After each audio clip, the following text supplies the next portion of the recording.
सांग मैंने आम आज आसीचु आम एरियार प्रसिद्ध देवी माँ बंदरई पीठ को बंदर ग्राम माँ विराजमान कहीं कौ कालू माँ वृक्ष तले रही आसी समस्त को करुणा प्रदान कर आसुंच देखा चलतु माँ बंदरई पीठ को बंदरई पीठर किछि दृश्य माँ का मंदिर पाखक जावा चलतु।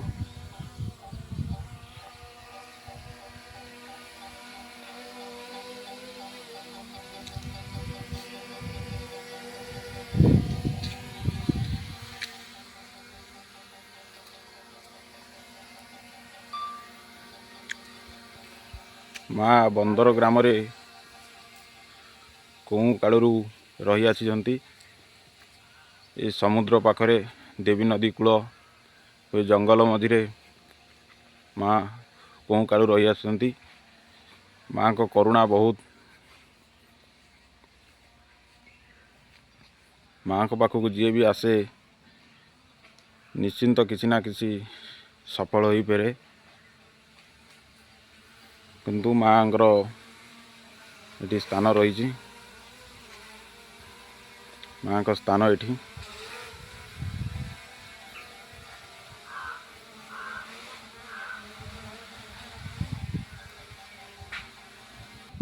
माँ को मंदिर बहुत सुंदर जगह आगुरी ये सब बाली थिला एबे सब साजसुजा हो जाइए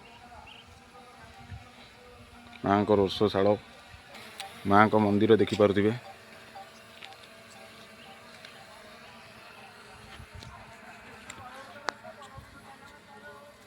प्रतिदिन माँ को पाखक प्रतिदिन ये माँ को पाखे भोग लगे बहुत दूर दूरांतर लोक आसती फीस्ट करने निजर मानसिक रखि किसी भोग जाति भी आसती प्रतिदिन विशेषकर यही 4 मास शीत 4 मास पिकनिक करने भी ये आसती कहीं आमर समुद्र पाखे अच्छी देवी नदी कूल पाखे अच्छी ये फीस्ट करी बहुत दूर दूरांतर बुलायापी भी आसती देखु ये जंगल जाऊँ जंगल अपन सेपटे समुद्र अच्छी बंध सेपटे माँ को पीठ को देखु बहुत सुंदर लगे ये आसापी कहीं बाली चारिआडे जंगल एवं किसी दूर रे नई नई पर सेठी समुद्र आमर भीतर पड़ो ये भाई माने सब आसती देखु पूरा ये चली फीस्ट चली भाई मानकर बनभोजी चली आम बनभोजी करूँ तो फास्ट ये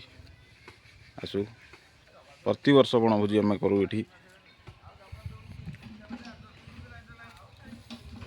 देखो माँ को पीठ को सुंदर परिवेश शांत परिवेश केते फीस्ट हो जाए सब चुली फुली सब खोलाई सुंदर परिवेश बंदर गाँ मध्य माँ बंदरी विराजमान।